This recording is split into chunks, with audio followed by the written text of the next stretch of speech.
Get Set, View.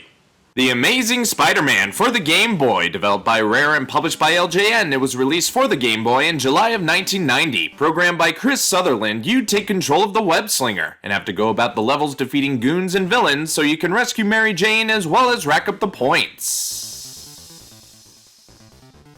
You control Spider-Man by moving him around with the D-pad. The A button deals with jumping, while the B button lets you attack as well as do web maneuvers. The life of crime fighting has not gotten easier for the friendly neighborhood Spider-Man, as his rogues gallery of foes have captured MJ and are toying with him over a cellular phone.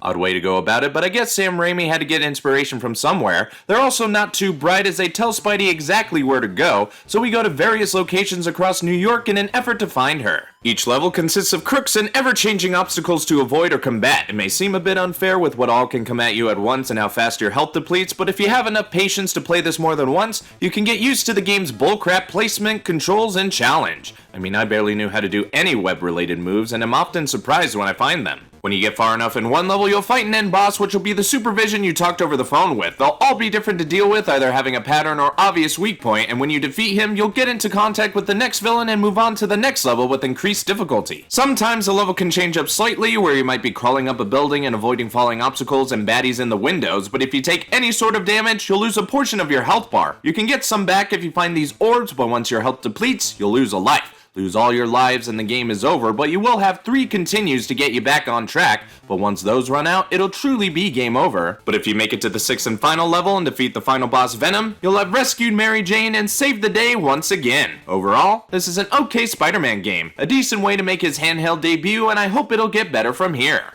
And stop.